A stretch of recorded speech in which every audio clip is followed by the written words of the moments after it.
하나님을 알자, 힘써 하나님을 알자라는 이제 제목을 붙여서 이제 언약 신학적인 관점으로 우리가 성경을 어떻게 볼 것이냐를 우리 같이 좀 생각을 해봤으면 좋겠는데요. 호세아서 6장 3절 말씀 한번 읽어볼까요?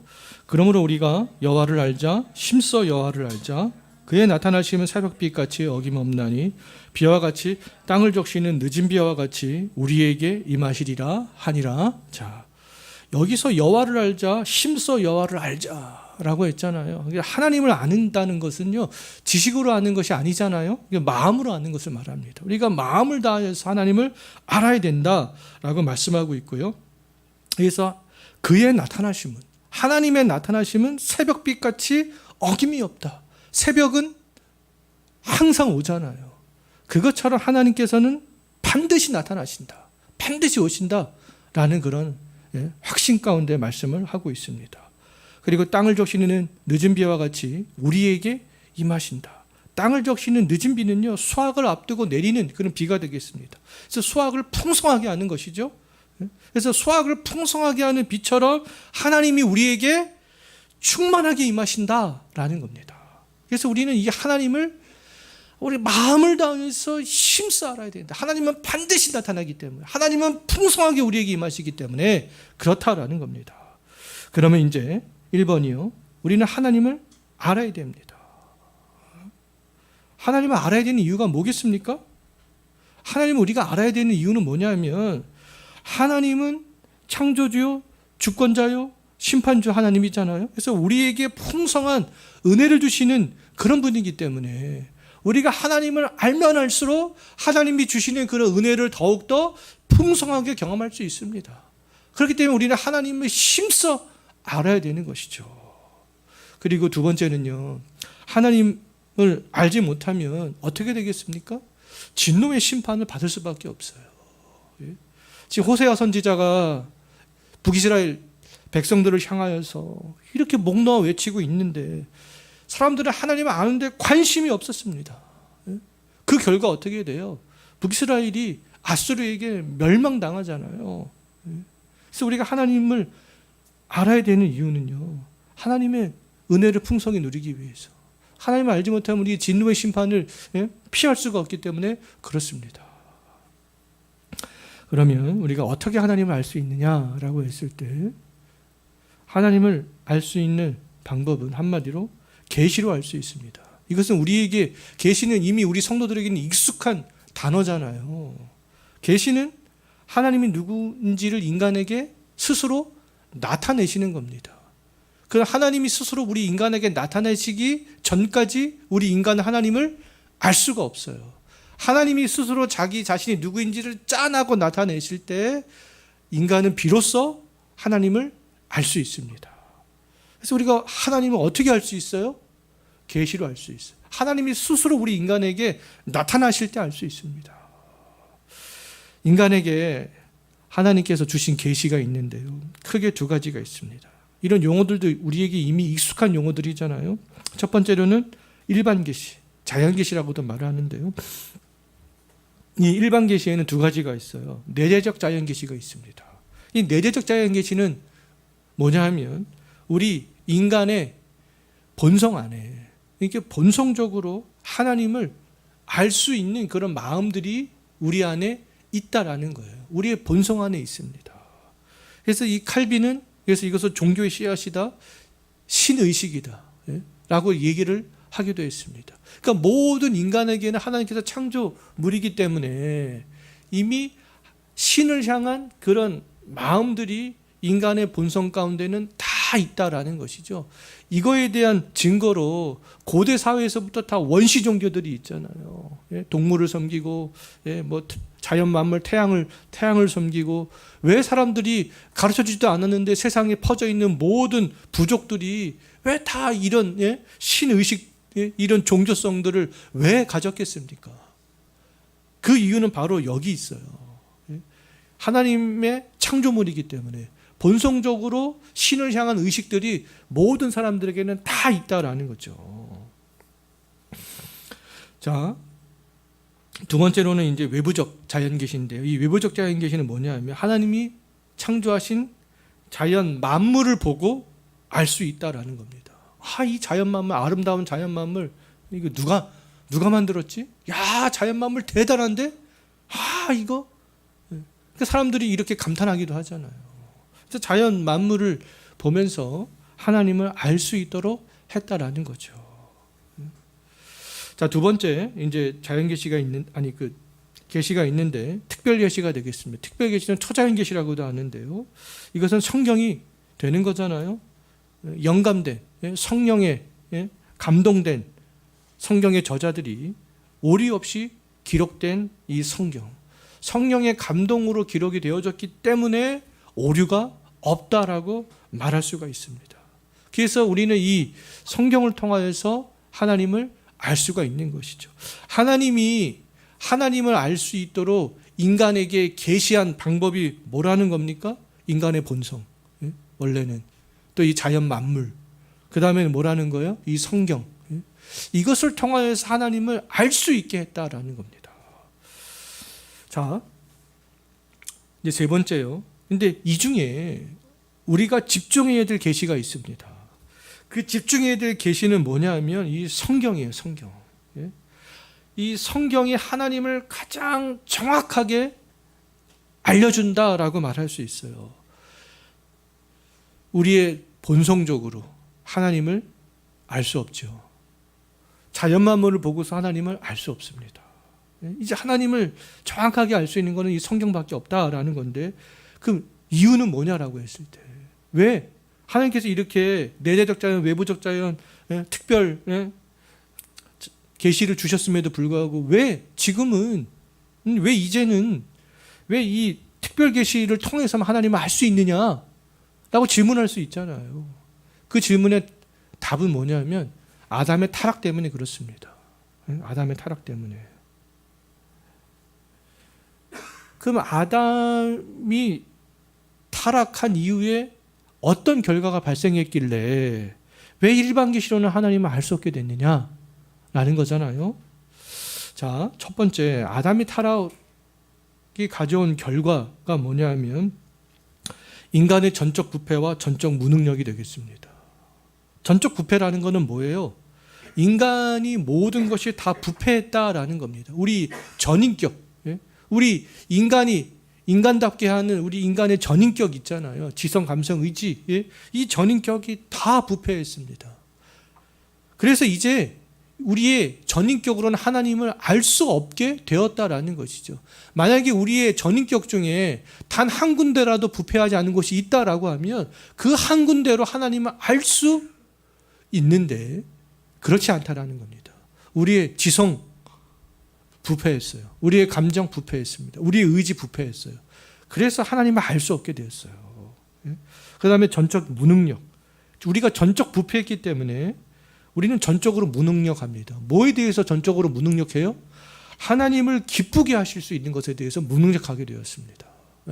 우리는 이제 하나님을 기쁘게 할 수 있는 그런 능력을 다 상실했다라는 거예요. 그것이 바로 전적인 무능력이 되겠습니다. 자, 그래서 우리는 일반 계시로는 하나님을 알 수 없게 되었어요. 이 전적 부패와 전적 무능력. 우리의 본성이 죄로 어두워지고 이제 자연 만물을 통해서 하나님을 아는 지식에 이제 오류가 생기게 되었던 이제 되게 되었던 것인데요. 우리의 아담의 타락으로 말미암아 우리의 본성이 어두워지게 되었다. 그럼 내재적 자연으로 하나님을 알 수 없다라는 거잖아요. 자연 만물을 통해서 하나님을 아는 지식에 오류가 생기게 되었다. 라는 것이죠. 이것이 바로 아담이 타락이 가져온 결과가 되겠습니다.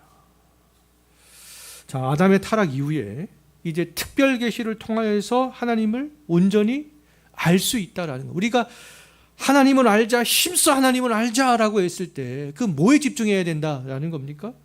우리 내재적 자연 계시, 외부적 자연 계시는 이제 안 된다라는 거예요. 예? 그 우리가 뭐에 집중해야 돼요? 특별 계시인 이제 성경에 집중할 때 하나님을 알 수 있게 된다라는 것이죠. 새벽빛같이 어김없이 오시는 그 하나님, 땅을 적시는 늦은 비와 같이 우리에게 풍성하게 임재하시는 그 하나님을 우리가 알 수 있게 된다라는 겁니다. 그래서 이 성경은요, 이 시대와 나라와 민족을 초월합니다. 객관적인 그런 지식이 되는 것이죠.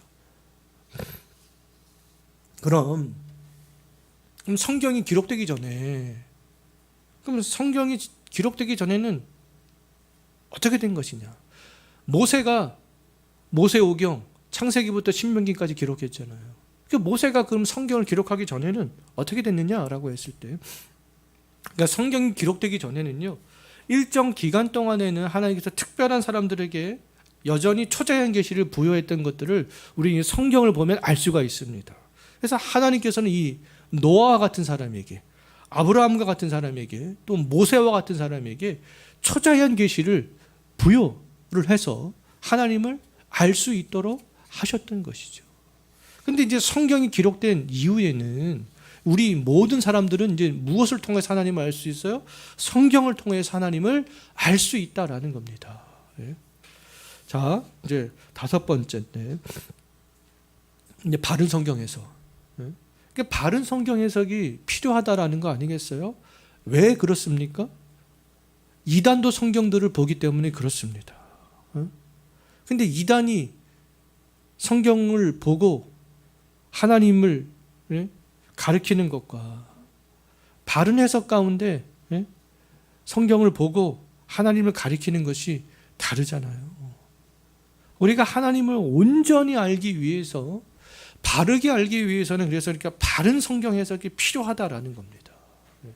지금 굉장히 중요하죠. 바른 성경 해석이. 그럼 이단은 언제부터 존재했습니까? 이단은요, 초대교회 때도 존재했습니다. 그래서 바울도 항상 이야기하잖아요. 내가 가르쳐준 복음과 가만히 들어온 자들의 그런 말씀들을 비교해봐라. 초대교회에서부터 존재했어요, 이단들이. 그러면 초대교회에서부터 무엇이 필요했습니까? 바른 성경 해석이 필요했어요. 바른 성경 해석은 뭐겠어요? 예수 그리스도의 터 위에서 사도들이 쌓아갔던 그 말씀, 증거했던 그 말씀이 바른 성경 해석이 되는 거잖아요. 그래서 이 바른 성경 해석은요, 2000년 교회 역사의 흐름을 따르는 것이 바른 성경 해석이다라고 말할 수 있습니다. 그러니까 우리가 성경을 바르게 보려면 어떻게 해야 되겠습니까? 2000년 성경 해석을 어떻게 해왔지? 그것을 생각하는 것이죠. 예수님께서 사도들에게 가르쳤잖아요. 사도들은 또 사도들의 제자들이 있었습니다. 사도들에게서 가르침을 받은 사람들이 있었어요. 그 사람들을 속사도라고 합니다. 속사도의 가르침들. 이레니우스, 뭐 그런 사람들이 있어요. 폴리갑. 직접 사도들과 이렇게 그 시대가 겹쳤던 사람들. 또 사도들에게서 배웠던 사람들이 있을 거 아니에요. 그 사람들이 이제 교부들 되는 것이죠. 우리 가장 유명한 교부가 누구예요? 어거스틴 같은 사람들. 그런 사람들의 성경 해석을 따르는 거죠. 그 다음에 이제 종교개혁자들의 성경 해석들을 따르고. 우리가 이런 성경 해석들을 따를 때 하나님을 온전히 알 수 있게 된다라는 겁니다. 그래서 이 성경은 그러면 어떤 책이겠습니까? 하나님이 이제 예수 그리스도를 통하여서 죄인을 구원하시는 책. 이것이 성경의 가르침이다. 왜 이게 성경의 가르침이 되겠어요? 교회에서 2000년 동안 이것을 강조했다라는 거 아니겠습니까? 하나님이 예수 그리스도를 통해서 죄인을 구원하신다. 예수님도 이것을 강조하고, 사도들도 이것을 강조하고, 속사도들도 이것을 강조하고, 종교개혁자들도 이것을 강조하고, 다 이것을 강조했습니다. 오직 예수를 통해서 한 구원. 이것이 바른 성경 해석이라고 말할 수 있는 것이죠. 그래서 우리가 성경을 통해서 알아야 될 지식이 뭐겠습니까? 성경을 보면서 우리가 무엇을 알아야 되겠어요? 야, 창조자 하나님이 누구인가? 타락한 죄인을 구원하시는 그 하나님이 과연 누구인가? 지금도 하나님께서 우리와 함께 하시는데, 지금도 우리와 함께 하시는 그 하나님이 누구인가? 이 죄인을 심판하시는 하나님이 정말 누구인가? 우리가 이런 성경을 통해서 알아야 될 하나님이 이런 하나님이 아니겠습니까? 성경에서 말하는 이런 하나님을 알지 못하면요, 우리가 엉뚱하게 신앙생활을 할 수밖에 없어요. 하나님을 내 생각에 따라서 막 축소하거나 아니면 내 생각에 따라서 막 하나님을 확대하거나 왜곡하거나 오해할 수밖에 없습니다. 그래서 우리가 하나님을 안다라는 것은요, 성경에서 계시하고 있는 그 하나님을 아는 것이죠. 이 하나님을 알지 못하면 하나님을 알지 못하는 겁니다. 그래서 우리가 바른 성경 해석이 굉장히 중요하다라는 것이고요. 자, 그 다음에 이제 구속사적인 관점으로 성경 읽기인데요. 성경을 바르게 보는 관점이 구속사라는 거예요. 하나님이 죄인을 구원하시는 그런 관점들. 이것이 교회사 2000년의 관점이 되는 것이죠. 야, 하나님이 죄인을, 아담의 타락 이후에 하나님이 죄인을 구원하시는데 과연 어떻게 구원해 가시는가? 우리 이미 한 72주를 통하여서 구속사적인 성경 개관을 통하여서 이미 이걸 살펴봤습니다. 성경을 바르게 보는 관점은 이런 거예요. 구속사로 보는 거죠. 자, 두 번째, 구속사적으로 성경을 읽기 위해서 우리가 아주 핵심적으로 아주 중요한 것이 있는데요. 언약을 이해하는 겁니다. 언약을. 언약. 언약도 우리에게는 이미 익숙한 단어잖아요. 언약은 뭐겠습니까? 약속과 비슷한 것 같지만 이 약속하고는 다르다라고 말할 수 있어요. 언약은요, 인간의 약속과는 다릅니다. 인간의 약속은요, 상호 동의가 필요하잖아요. 나도, 너도, 서로 동의가 필요합니다. 이래야지 약속이 성립이 될 수 있어요. 그런데 언약은 상호 동의가 아니에요. 하나님과 인간의 상호 동의가 아닙니다. 언약은 뭐냐 하면 하나님이 인간에게 일방적으로 선언하시는 거예요. 선포하는 겁니다. 인간은 그럼 어떻게 돼요? 그것을 그냥 수납하는 거죠. 하나님이 일방적으로 선언합니다. 언약을. 그럼 언약을 파기할 가능성이 하나님에게 있습니까? 언약을 파기할 가능성은 하나님에게는 없어요. 왜요? 하나님의 속성상 하나님은 신실하신 분이고 불변하시는 분이고 하기 때문에 하나님은 언약을 파기할 가능성이 제로입니다. 제로. 그 언약을 파기할 가능성은 누구에게 있어요? 인간에게 있습니다. 근데 인간이 언약을 파기한다 할지라도 하나님께서 이미 언약을 선포하셨잖아요. 그러면 하나님은 인간이 파기한다 할지라도 하나님께서 이미 언약을 선포하셨기 때문에 하나님께서는 이미 선포하신 그 언약을 지키신다는 겁니까? 안 지키신다는 겁니까? 하나님은 지키신다는 거예요. 하나님이 이미 내뱉은 말씀이기 때문에 하나님은 언약을 파기할 가능성이 없어요. 인간이 파기할 가능성이 있습니다. 근데 인간이 파기한다 할지라도 하나님께서는 그 언약을 지키신다는 거예요. 그러면 하나님께서 인간과 맺은 이 언약은 우리 인간에게 좋은 거잖아요. 유리한 겁니다. 그래서 하나님은 인간과 언약을 맺으시고 언약을 맺은 그 인간에게 자신을 계시하는 것을 볼 수 있어요. 언약의 백성들에게 자신을 계시하는 것을 볼 수 있습니다. 그 언약이 없다면 인간은 하나님을 알 수가 없어요. 언약의 백성 밖에 있는 사람들은 하나님을 알 수가 없습니다. 그래서 하나님은 인간과 언약을 맺은 이유가요, 인간에게 하나님을 계시하기 위해서 언약을 맺었다라는 것을 알 수 있어요. 자, 우리가 그래서 크게는 옛 언약과 새 언약이 있잖아요. 옛 언약은 뭐겠습니까? 이게 구약 성경이잖아요. 새 언약은 뭐겠어요? 또 이게 신약 성경인 것이죠. 크게는 그렇게 나눌 수가 있는데 또 옛 언약 중에는 여러 가지 언약들이 있습니다.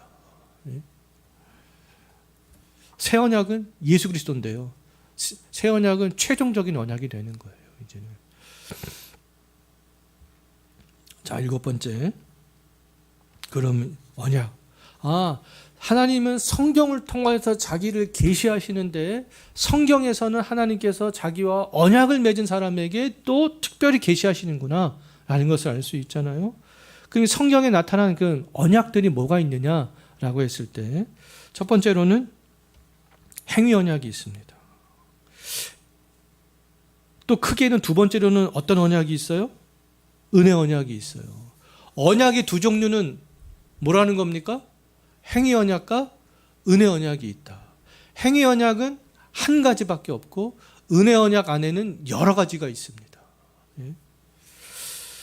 자, 이런 개념들 혹시 처음 하시는 분들 다 이해가 되시죠? 네.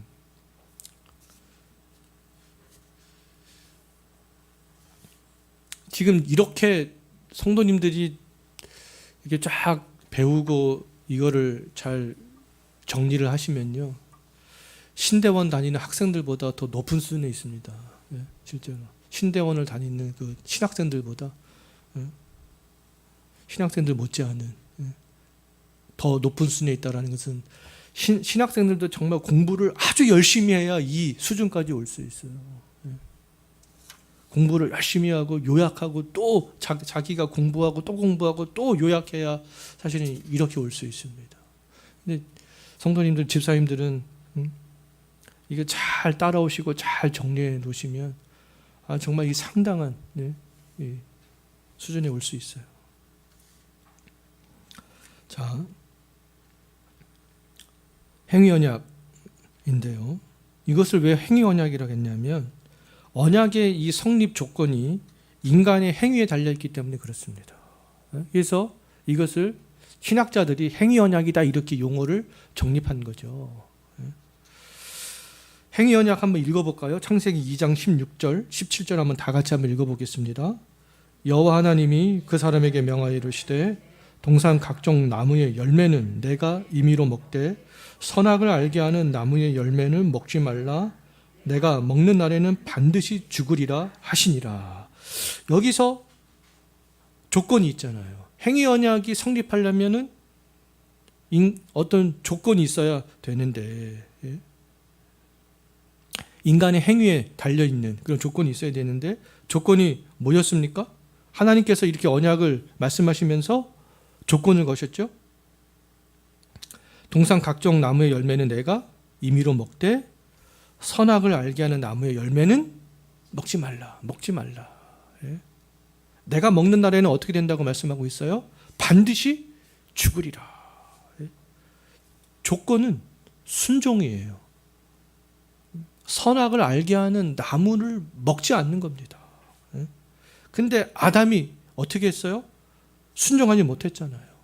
선악을 알게 하는 나무의 열매를 먹었습니다. 불순종했어요. 그로 말미암아 하나님께서 말씀하신 반드시 죽으리라. 이 죽음을 경험하게 됐잖아요. 여기서 말하는 죽음은 두 가지 의미가 있습니다. 첫 번째는 영적인 죽음이에요. 이 선악을 알게 하는 나무를 따먹은 그 순간 영적으로 죽임을 당했죠.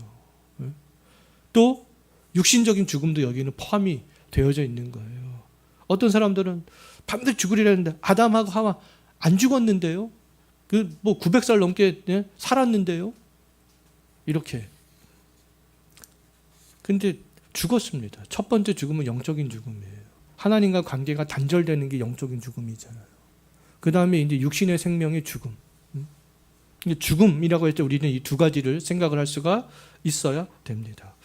그렇다면 하나님께서 왜 아담에게, 최초의 인류인 아담에게 하나님을 나타내시기 위하여서 이렇게 행위 언약을 맺었는데 왜 조건을 거셨겠습니까? 하나님께서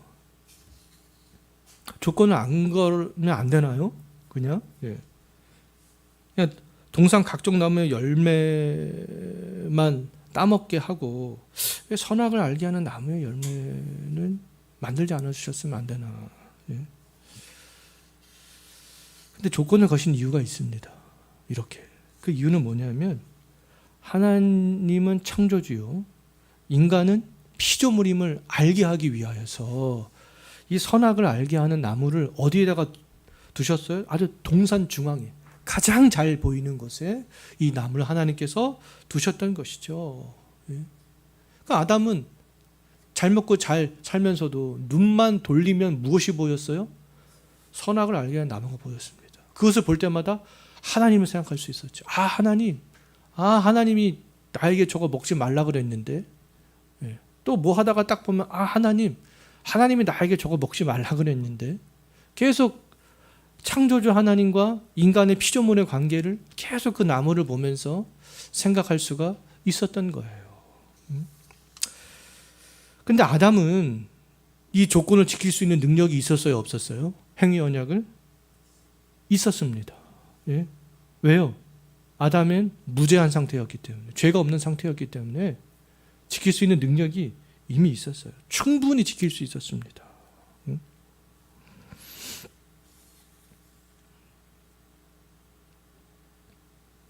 그럼에도 아담은 지키지 않았던 것이죠. 선악을 알게 하는 나무의 열매는 먹지 말라. 아담은 자유지로 선택을 할 수 있어요. 이거를 자기가 먹을 수도 있고 먹을지 않을 수도 있고. 근데 무죄한 상태였기 때문에 이걸 충분히 지킬 수 있었습니다. 자,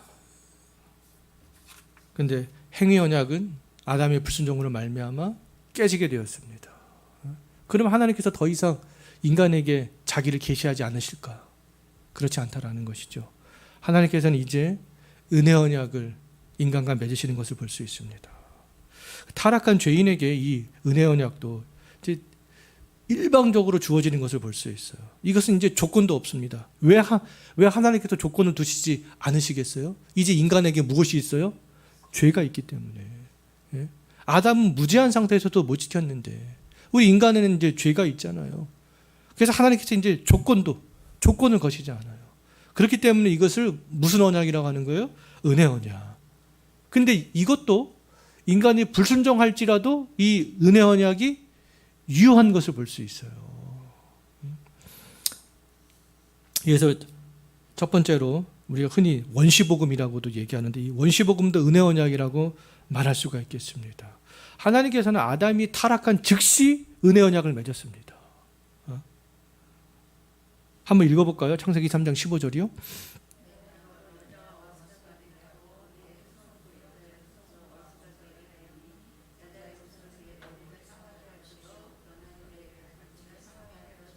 네. 내가 너로, 너는 뱀이죠. 뱀의 배후에는 누가 있습니까? 사탄이 있잖아요. 여자와 원수가 되게 하고 내 후손도 사탄에 속한 그런 악인들이 있잖아요. 여자의 후손과 원수가 되게 한다. 여자의 후손 누구겠습니까? 예수님이죠. 예수님을 믿는 사람들. 그 직접적으로는 예수님이고 또 예수님 안에 속한 사람들. 여자의 후손은 내 머리를 상하게 한다. 그러니까 사탄은 여자의 후손으로 말미암아 치명상을 입게 된다는 거죠. 회복불능. 근데 너는 그의 발꿈치. 사탄은 여자의 후손의 발꿈치. 여자의 후손이 좀 상처를 받지만 약간의 치명적이지 않은 그런 관계가 될 것이다. 그래서 여자의 후손과 맺은 이 언약이 되겠습니다. 그래서 이 아담의 타락 이후에 하나님께서 인간에게 최초의 은혜 언약을 주신 거예요. 그래서 이제는 이 세상이 그럼 어떤 세상이 될 것이다 라는 것들을 알 수가 있어요. 뱀과 여자의 후손 사이에 싸움이구나. 뱀 뒤에 누가 있어요? 사탄이 있잖아요. 그럼 이 사탄의 세력과 이제 여자의 후손의 세력과의 싸움, 이제 영적 싸움이 될 것을 알 수가 있는 것이죠. 그래서 인류 역사는요, 이제 하나님의 은혜 언약 가운데 이제 죄와 싸우는 역사가 되겠습니다. 아담의 타락으로 말미암아 그렇게 된 거잖아요. 근데 싸움의 결과는 어떻게 되어져 있어요? 이미 정해져 있습니다. 누가 승리한다라는 거예요? 여자의 후손이 승리한다라는 거잖아요. 그래서 아담 타락 이후에 이제 인류의 역사가 진행이 되어지는데, 그래서 우리가 구약, 이 역사는 뭐예요? 여자의 후손이 오시기 이전의 역사, 예수님이 탄생하기 이전의 역사. 그래서 before Christ라고 얘기도 하잖아요. 그 다음에 신약은 아노 도미니라고 얘기합니다. 이것은 라틴어가 되겠습니다. 주님이 오신 해, 주님의 해라는 뜻을 갖고 있어요. 그래서 신약은 이제 주님이 이 땅에 오셔서 주님의 그 이후의 시대가 되는 것이고. 자, 그럼 우리가 이 원시복음을 통하여서 무엇을 알 수 있다라는 겁니까? 이 사탄의 세력과 이 여자의 후손의 세력과의 이 싸움이구나, 이 세상에는. 그런 것을 알 수가 있습니다. 그렇기 때문에 이 성경을 보게 되면 이제 거룩한 계보들을 강조하고 있는 것을 볼 수 있어요. 이 여자의 후손이 어떤 계보를 통해서 오겠는가? 또 여자의 후손이 오신 다음에 그 어떤 계보들이 또 거룩한 계보가 되겠는가? 성경은 그것을 가르치고 있습니다. 그래서 구약에는 장차 오실 여자의 후손을 낳을 계보에 대해서 쭉 설명하고 있어요. 신약에서는 이미 오신 여자의 후손의 그런 계보에 대해서, 거룩한 계보에 대해서 또 신약은 또 얘기하고 있습니다. 그래서 이 여자의 후손이 과연 어떻게 오실 것인가? 성경은 그거를 말하고 있거든요, 구약은. 그래서 창세기를 보게 되면 우리가 창세기를 읽을 때요, 이 거룩한 계보를 중심으로 해서 읽을 필요가 있습니다. 아담, 그 다음에 아담의 아들 중에 가인과 아벨이 있었는데 아벨이 죽었잖아요. 그럼 이제 거룩한 계보가 만들기 위해서 하나님께서 아벨을 대신해서 누구를 주십니까? 셋을 주시는 것을 볼 수 있잖아요. 그럼 거룩한 계보는 가인의 계보가 아닌 것이죠. 거룩한 계보는 어디에요? 이제 셋의 계보가 되는 거예요. 쭉 셋의 계보로 흘러가다가 이제 노아가 이제 거룩한 계보가 되는 것이죠. 노아의 세 아들 셈과 함과 야벳 중에 이제 셈이 거룩한 계보가 되는 거예요. 또 이 셈의 아들 중에 쭉 가다가 데라의 그 아들 중에 이제 아브라함, 또 아브라함의 아들 하갈에서 난 이스마엘이 있잖아요. 이스마엘과 또 이삭이 있습니다. 본처에서 난 이삭이 거룩한 계보가 되는 것이죠. 이삭의 쌍둥이 두 아들 에서와 야곱이 있잖아요. 거룩한 계보가 누구예요? 야곱이 되는 거예요. 그래서 이 창세기에서는 장차 오실 여자의 후손의 계보에 대해서 이야기하고 있습니다. 그래서 우리가 창세기를 읽을 때 이런 인물에 대해서 우리가 집중하면서 이런 인물들이 이렇게 됐구나. 이런 인물들이 중요한 이유가 이게 장차 오실 거룩한 여자의 후손의 계보를 쭉 만들어갈 사람들이구나. 그런 것을 알 수 있잖아요. 그 다음에 이제 출애굽기부터 이제 말라기까지 구약 이스라엘 민족에 대한 이야기잖아요. 이스라엘 민족이 어떻게 형성이 되었습니까? 야곱의 12명의 아들을 통하여서 형성이 된 거잖아요. 그래서 이 이스라엘 민족에 대한 이야기. 왜요? 세상의 많은 민족 중에서 여자의 후손이 어떤 민족을 통해서 옵니까? 성경에서는 이 거룩한 계보를 통해서 오잖아요. 이스라엘 민족을 통해서 옵니다. 우리가 이스라엘 왜 민족이 믿는 종교를 믿느냐, 어떤 불신자는 그렇게 얘기하는데 그게 아니에요. 거룩한 계보 때문에 그렇습니다. 예수님께서는 이스라엘 민족으로 오셔야 되는 것이죠. 여자의 후손은 거룩한 계보를 이스라엘 민족이 잊고 있기 때문에 그런 거예요. 그래서 그 거룩한 계보를 인도했던 구약의 많은 인물들이 나오잖아요. 모세가 나옵니다. 여호수아가 나오죠. 모세는 모세오경, 여호수아는 여호수아서, 사사들, 제사장, 왕, 선지자들. 이 구약 성경은 쭉 이런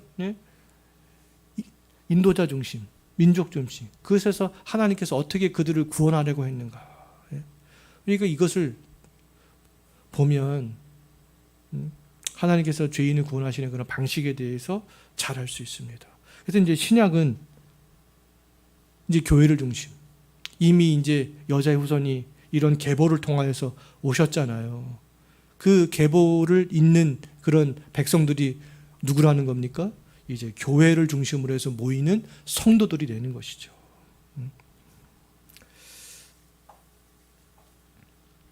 그래서 이 성경에서 이렇게 거룩한 계보를 강조하고 있는 것들 굉장히 중요하다라고 말할 수 있겠습니다. 원래는 아브라함 언약까지 살펴보려고 했는데요. 아브라함 언약은 다음 시간에 살펴보도록 하겠습니다. 오늘 조금 길어지긴 했는데요. 아브라함 언약부터 다음 주에 살펴보도록 하겠습니다. 오늘은 여기까지